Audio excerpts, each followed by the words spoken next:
A estas alturas de la humanidad, yo creo que todos sabemos que hay secretos y misterios que algunos pocos saben que el resto no. Es algo completamente obvio.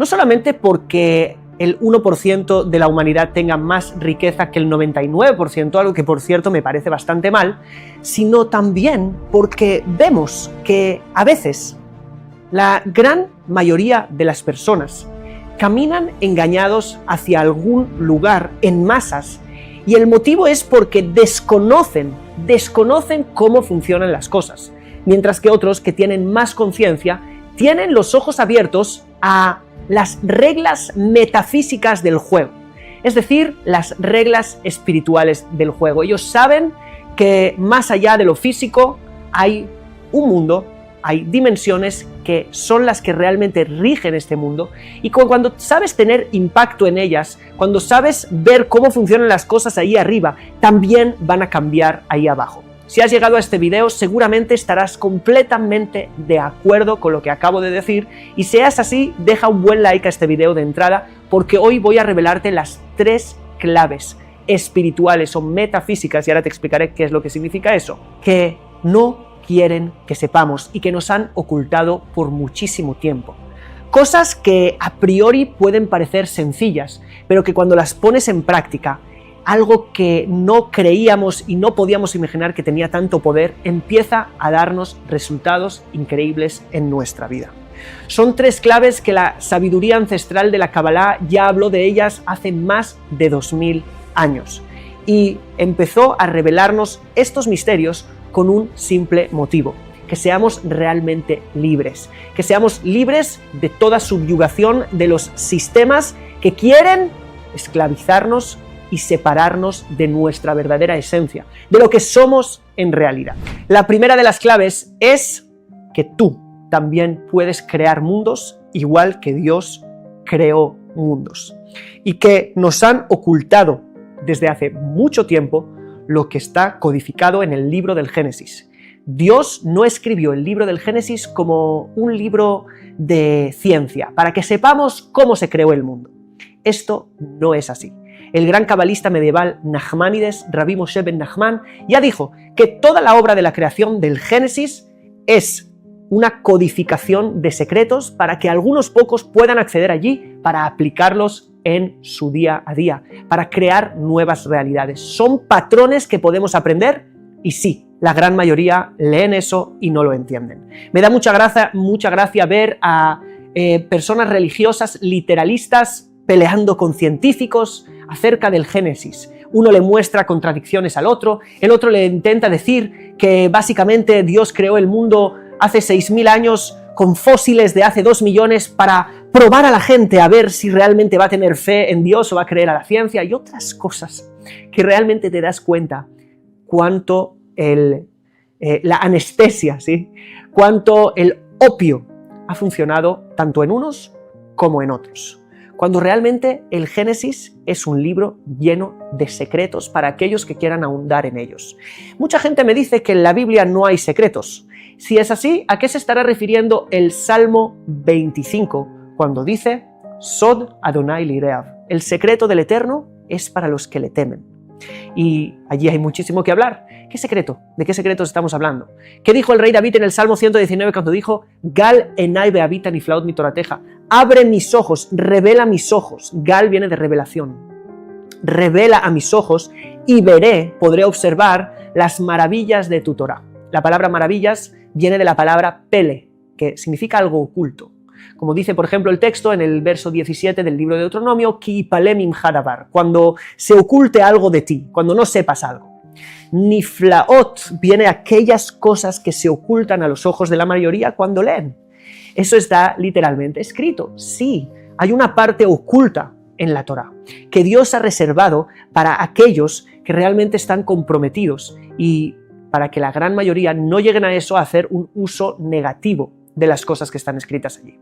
Pero realmente la primera clave es que tú puedes aprender de los patrones de la creación para aprender a crear mundos. Y esto es algo tremendo. Cuando tú entiendes que toda la creación del mundo no es para explicarte cómo Dios creó el mundo, sino cómo tú puedes también imitarle y ser un creador de mundos, entonces todo va a cambiar. La serpiente engañó al hombre con esto.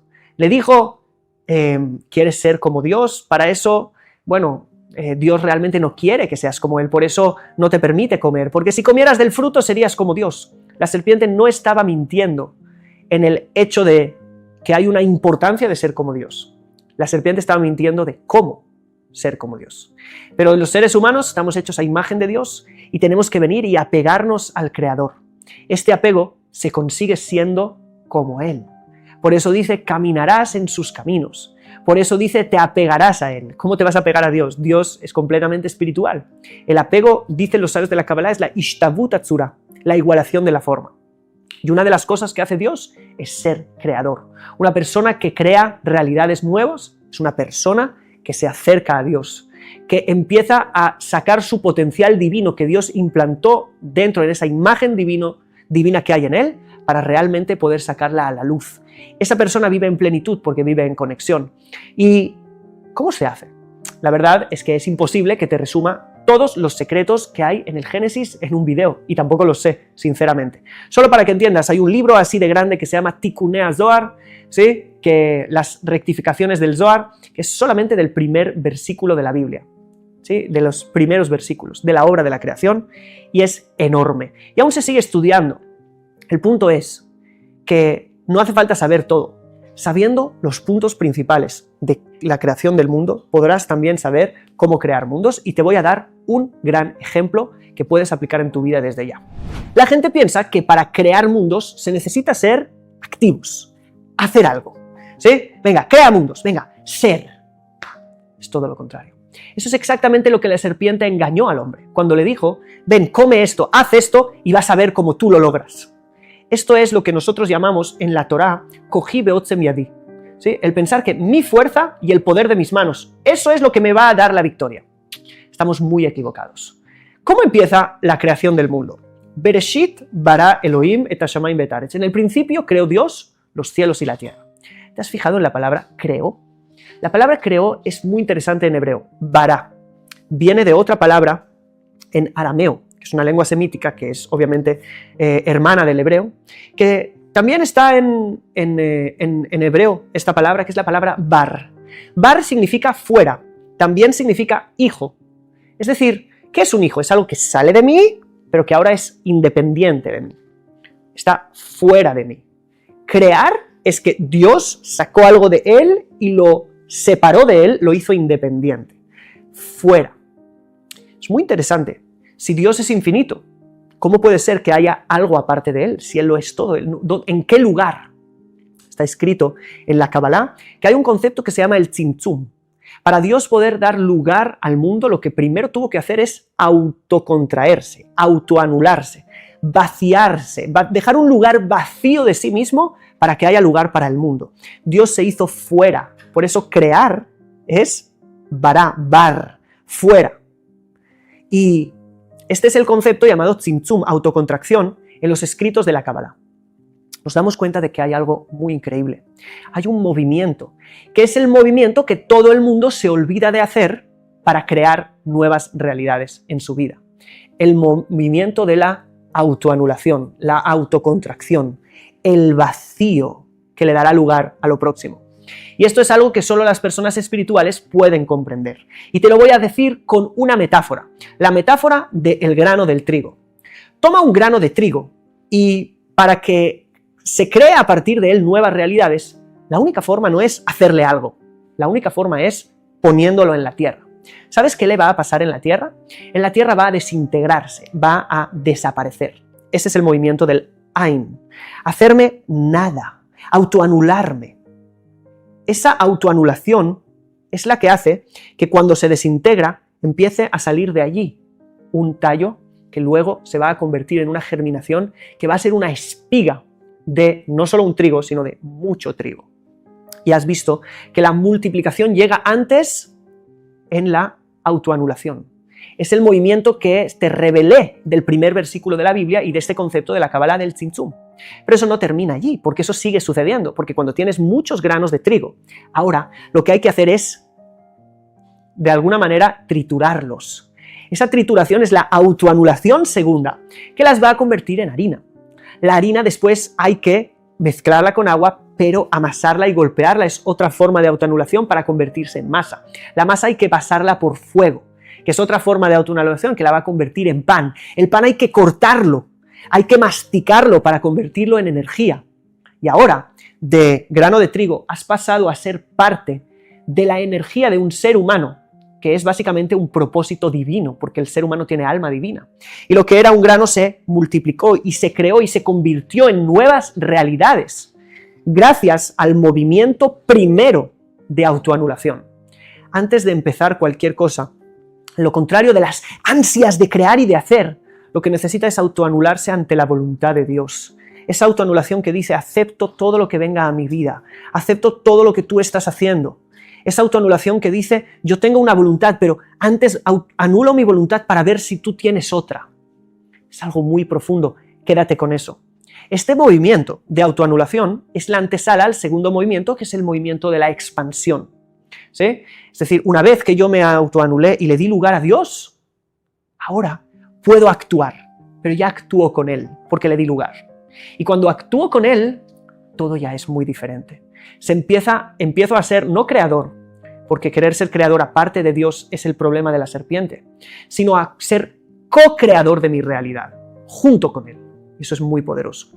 El segundo principio metafísico para crear realidades increíbles en tu vida, este primero es muy profundo y obviamente eso es lo que hago yo en mis mentorías privadas, que es acompañar a la gente a ese estado, ¿sí?, de autocontracción y expansión, autocontracción y expansión. ¿Has visto un corazón? ¿Cómo hace? Se contrae y se expande, se contrae y se expande. Como un niño nace cuando hay contracciones y expansión. Nuevas realidades se crean a partir de ese movimiento. Y este principio lo hago acompañando realmente a la gente a aprender a contraerse y a expandirse. Si quieres más información de Mentoría Co-Creadores, la tienes en el primer comentario, porque este es un espacio increíble de transformación, porque cuando entiendes estas cosas, las cosas empiezan a cambiar y, bueno, hay mucho que hablar de eso.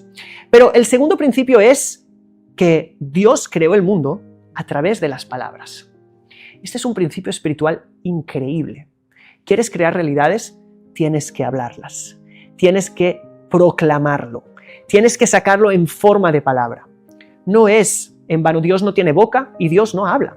¿Sí? Entonces, ¿por qué la Biblia pone la metáfora de que Dios creó el mundo a través de palabras? Y dijo Dios que sea la luz y fue la luz. Y dijo Dios que sea el firmamento y fue el firmamento. Y dijo Dios. ¿Por qué? Para explicarte que una de las formas más importantes de crear es el hablar. Si tú no dominas tu boca, entonces estás, imagínate, creando realidades de forma inconsciente, sin dominarlo. Es que no tengo la vida que quiero. Claro que no. Si lo que crea realidades en ti no lo estás controlando. Lo primero que tienes que aprender a controlar es tu boca. Dicen los sabios que no vieron algo tan sano para el ser humano como el silencio. Y eso te conecta con antes. Antes de crear a través del habla, tienes que controlar el silencio, que es la autoanulación. El dejar de impulsivamente, con voluntades bajas, crear mundos que vienen de tus instintos más bajos, para acallar esos instintos bajos y darle lugar a unos más altos. Silencio para dar lugar al habla consciente. Cuando empieces a hablar de forma consciente, sabiendo que cada palabra crea una realidad, todo va a cambiar en tu vida. ¿Sabes el famoso abracadabra que hace magia? Pues sí, abracadabra es arameo. Habrá, crearé, cadabra, conforme hablaré. Vas a crear tu realidad conforme hables tu realidad. Y no es solamente sentarme a proclamar lo que va a suceder. ¿Sí? Voy a ser rico, voy a ser sano, voy a ser exitoso. No es solamente eso. Es que empieces a hablar como si ya fueras todo eso.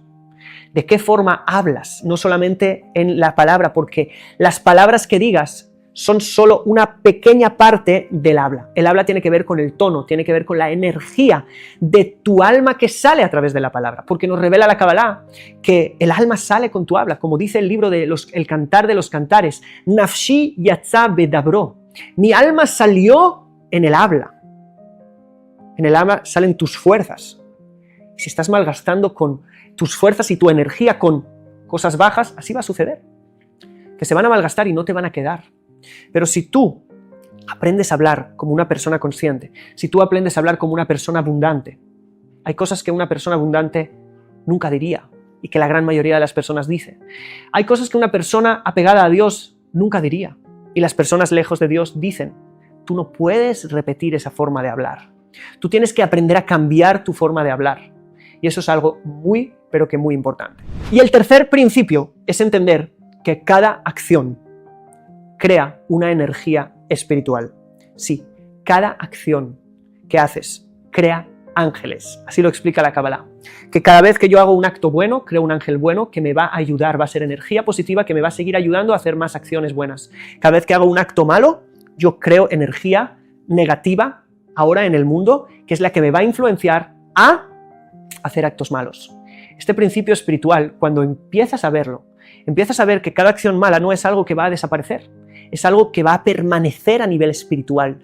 El acto malo que hice hace un año puede estar aún sobrevolando mi atmósfera espiritual hasta el día de hoy, si no he conseguido eliminarlo. ¿Y cómo se elimina? Se elimina cambiando. Se elimina cambiando y haciendo teshuvá, arrepentimiento consciente, ¿no? ¡Ay, me sentí mal, Dios, perdóname! No, me siento mal porque entiendo lo que he hecho. Y no solamente voy a pedir perdón, que claro que sí hay que pedir perdón, sino que voy a ser consciente de que esto es un proceso de cambio y de que mi vida va a estar en continuo cambio todo el tiempo, para bien. Y que mis acciones tengo que darle poder a mis acciones positivas, porque cada acción positiva es carga espiritual positiva para más acciones positivas, y que las tengo que repetir en el tiempo, y que tengo que tener rituales de acciones positivas todos los días. Por ejemplo, dar caridad. Da caridad todos los días. Ten una cajita de caridad en la salida de tu casa y ponle, ¡pam!, una moneda, un billete. ¿Sí? Esto es un acto bueno. Ese acto bueno fomentará más actos buenos. Y esta es una cadena de actos positivos, que si tienes rituales de actos positivos, como puede ser también sonreír a la gente que vas a ir viendo por el camino al trabajo y tenerlo como ritual, vas a empezar a ver como una descarga de positividad y de espiritualidad positiva llega a tu vida para transformarla. Estos han sido solo 3 principios súper poderosos que si aprendes a ponerlos en práctica, muchas cosas van a cambiar. Pero son 3 de muchos que enseño en la mentoría Co-Creadores. Un espacio que a partir de la sabiduría de la Kabbalah, cuando la aplicamos a la vida, empiezan a haber resultados increíbles, como lo que vas a ver en estos testimonios que te voy a dejar en video. Quiero que escuches bien porque eso también puede suceder contigo. Me quedé maravillada de ver que no fue al mes o no fue antes del mes, sino fue al tercer día de que yo comencé con las prácticas de meditación, de oraciones en la mañana y en la noche. Y ahorita pues estoy muy estable en el negocio. Yo estaba percibiendo una cantidad y haciendo un balance mensual de este mes que acaba de pasar de mentorías, se me triplicaron los ingresos, porque pues yo tenía resultados mediocres, se puede decir. Entonces estoy muy contenta, muy feliz, porque pues ahora sé que va a salir para pagar durante muchos meses y además para muchas cosas que yo he soñado. Maravilloso, maravilloso. ¿Cuál es el sentimiento predominante con el que vives hoy? Me siento muy contenta, muy satisfecha, esa es la palabra. Me siento satisfecha con los resultados que estoy obteniendo. ¿Qué crees que haya impactado en tu negocio de lo que has visto en la mentoría? ¿Qué cambió? Yo he pagado muchas terapias, muchos cursos de superación personal. He invertido bastante desde hace muchos años. Estoy hablando de hace más de, unos 25 años. Y nada me había funcionado como esto. Creo que esto es lo que Dios le tenía a la humanidad para progresar en todo lo que emprenda, ya sea un matrimonio, un negocio, cualquier emprendimiento. Tere, tú que entiendes de negocios, ¿cómo ves el precio de la mentoría con lo que recibes? En dinero, ya dije, me está triplicando los ingresos, pero en la parte espiritual me está dando unos 30,000 mensuales. Uh-huh. Y porque yo me he enganchado mucho con las meditaciones cabalísticas y la verdad es que cada día experimento algo distinto. Para mí es una terapia distinta. ¿Cuál era el sentimiento predominante antes en tu vida y cuál es hoy después de Co-Crear? Soledad. ¿Y hoy? Me siento llena. Siento que tengo que trabajar mucho más. Viví mucho en el tema material. Uh-huh. Y me costaba desprenderme. Quizás porque busqué ese camino para poder tapar las heridas que tenía, ¿no? Pero hoy me doy cuenta que veo algo y ya no lo necesito. Justo conversábamos con mi esposa y le digo, ya no me mueve esto. Me mueve mi clase, me mueve escuchar, me mueve todo lo que tenga que ver con Hashem, con encontrar más a las personas. Siento hasta mayor sensibilidad en las cosas que pasan con otros. O sea, de inmediato me doy cuenta, algo está pasando acá, que antes no lo tenía mucho. Y siento más las cosas. O sea, es como que estoy mucho más conectada. Le doy valor a las cosas que antes quizás para mí no les daba ese valor. Si pudieras en una frase decir qué ha significado Co-Creadores para tu vida. Encontrarme. Así pues, si te ha gustado este video y mi canal, te voy a pedir que me dejes un buen comentario de qué es lo que más te ha impactado, cuál de los 3 principios vas a poner en práctica, me dejes un buen like, te suscribas si no lo has hecho y nosotros nos estaremos viendo en el próximo video. Shalom.